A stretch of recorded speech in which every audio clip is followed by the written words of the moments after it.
샬롬 8월 15일 이슬기 오신 여러분 환영합니다. 우리 암송 데살로니가전서 5장 24절 같이 하겠습니다. 너희를 부르시는 이는 미쁘시니 그가 또한 이루시리라. 한 번 더 하겠습니다. 너희를 부르시는 이는 미쁘시니 그가 또한 이루시리라. 아멘. 네, 오늘 우리가 살펴볼 말씀은 사무엘상 5, 6장, 그리고 로마서 5장, 예레미야 44장, 시편 19편입니다. 이 네 본문을 범죄라는 관점에서 함께 살펴보도록 하겠습니다. 사무엘상입니다. 블레셋 사람들이 여호와의 궤를 빼앗아서 자신들의 신전에 두었을 때 일어난 사건, 이것은요 하나님의 지존하심, 그 거룩하심이 어떠한지를 보여주죠. 하나님은 당신을 다른 신과 동등하게 취급하는 것을 용납하지 않으십니다. 그리고 다곤이 궤 앞에서 넘어지고 손목과 머리가 잘리고 이런 것은 우상이 얼마나 무력한가 이걸 또 드러내잖아요. 또한 각 성읍에 임한 재앙들은 하나님을 가볍게 여기는 자들에게 임하는 심판의 모습입니다. 결국 블레셋 사람들도 하나님의 능력을 인정하고 궤를 돌려보낼 수밖에 없었습니다. 이것은 모든 무릎이 주님께 꿇어질 것이라는 진리를 우리에게 보여주고 있습니다. 로마서 5장입니다.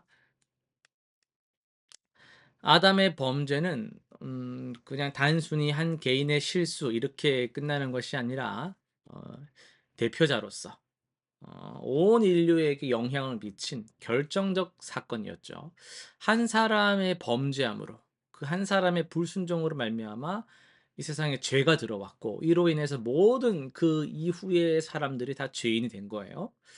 하나님의 너무나도 선한 의도를 불순종으로 인해서 범죄하여서 이제 죄인들이 돼 버린 것이죠. 이것이 우리가 선을 행하려 해도 실패하는 이유가 됩니다. 그러나 절망적인 상황에서 하나님은 이제 해답을 주셨죠. 첫째 아담이 가져온 이 죄와 사망을 마지막 아담이신 예수 그리스도께서 의와 생명으로 역전을 시키신 겁니다. 그리스도의 순종으로 아담의 불순종 그리고 그리스도의 순종 이렇게 대조되는데요. 그리스도의 순종으로 말미암아서 우리는 의롭다함을 받을 수 있게 되었어요. 이것은 전적으로 하나님의 은혜입니다. 예레미야로 넘어가겠습니다. 하나님의 백성이었던 유다의 남은 자들이 하나님의 명령을 어기고 애굽으로 내려간 것은 신뢰의 대상을 잘못 선택한 겁니다. 그들은 바벨론의 위협에서 벗어나기 위해 애굽의 보호를 구했지만 이것은 하나님보다 세상의 힘을 더 신뢰한 것이었죠. 더욱 심각한 것은 애굽에서도 계속해서 우상에게 분향을 한 거예요. 이들은 과거 우상 숭배로 인해서 나라가 멸망했음에도 불구하고 여전히 같은 죄를 반복했습니다.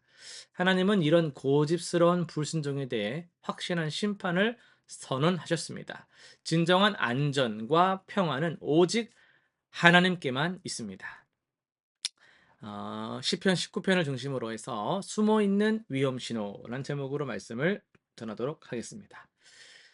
여러분 정기 검진, 건강 검진 이런 거 좀 받아 보시죠. 평소 뭐 큰 문제 없다라고 생각을 했는데 뭐 혈액 검사 같은 걸 받아 보면은 막 콜레스테롤 수치가 높습니다. 혈압이 어떻습니다. 막 이렇게 말들 들을 때가 있어요. 그러니까 겉으로는 별 증상이 없는 것 같은데 사실은 뭐예요? 몸속에서는 어떤 문제가 조용히 진행되고 있었던 것이죠. 의사 선생님은 뭐 지금 관리하지 않으면 나중에 큰 병이 될 수 있다. 이런 조언, 때로는 경고를 해줍니다. 오늘 우리가 살펴볼 시편 19편에서 다윗은 영적인 건강 검진에 대해서 이야기를 좀 한다고 할 수 있어요. 그는 하나님의 그런 창조하심과 하나님의 말씀 이런 것들을 통해서 하나님이란 존재에 대해서 알게 되고 알아가고 있게 되었는데요. 동시에 그 과정 속에서 자신 안에 숨어 있는 위험한 것들을 발견했습니다. 특히 12절, 13절 이런 데서 다윗은 두 가지 종류의 죄에 대해서 언급하는데요. 숨은 허물과 고의적인 죄라고 할 수 있어요. 먼저 숨은 허물은 우리가 의식하지 못하는 죄를 말하는 거예요. 마치 아까 말씀드린 혈관 이야기로 돌아가 보면 혈관 속에 조용히 쌓여가는 콜레스테롤이라든지 어떤 염증들처럼 우리도 모르게 마음 깊은 곳에 조금씩 어느새 자리 잡고 있는 교만, 이기심, 정죄, 판단 이런 것들이 있다라는 것이죠. 겉으로 보면 괜찮아 보인단 말이에요, 몸에서. 근데 영적으로 내면적으로 보면은 다를 수 있다라는 거예요. 하나님 앞에서는 정결하지 못한 것들이란 말이죠. 다윗은 이런 것들까지도 사람들에게 들키지 않은 내면에 심지어 나조차도 모를 수 있는 그런 것까지도 하나님께서 깨끗하게 해 달라고 기도를 했습니다. 또 심각한 것은요, 고의적인 죄죠. 이것은 하나님의 뜻을 내가 드러났기 때문에 알면서도 의도적으로 거역하는 것, 불순종하는 것, 미뤄두는 것 이런 걸 말하는 거예요. 다윗이 가장 두려워한 것이 바로 이것이었는데요. 그 죄가 나를 주장하지 못하게 해 달라고 간절히 기도하는 이유가 뭐겠어요? 고의적인 죄는요. 이게 한 번 딱 시작되면요. 그 맛을 딱 한 번 보면요. 우리를 두 번, 세 번 고를 파고 점점 더 깊은 어둠으로 사슬 매어서 끌고 가는 특징이 있기 때문에 그래요. 한 번도 안 해본 것들은요. 잘 안 하게 되는데요. 한 번이라도 맛보거나 해본 것들은 두 번이 너무 쉬워진단 말이죠. 여러분 현대를 살아가는 우리에게도 이런 위험 신호들이 왜 없겠습니까? 우리는 다 공통적인 핑계가 뭐예요? 바빠요. 바빠요.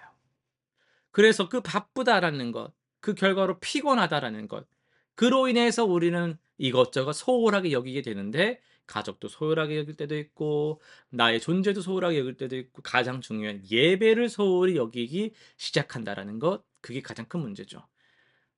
작은 거짓말을 또 대수롭지 않게 '아이 뭐 이 정도는 요즘 다 그러고 살아.' 이러면서 가볍게 생각하는 죄들. 그게 반복되고 누적되는 죄들이 될 수 있다라는 거죠. 다른 사람을 향한 비판적인 마음도 정당화하는 그런 죄들도 고의적인 죄라고 할 수 있어요. 처음에는 작아 보이지만 이런 것들이 쌓이면 우리의 영적 생명을 위협할 수 있습니다.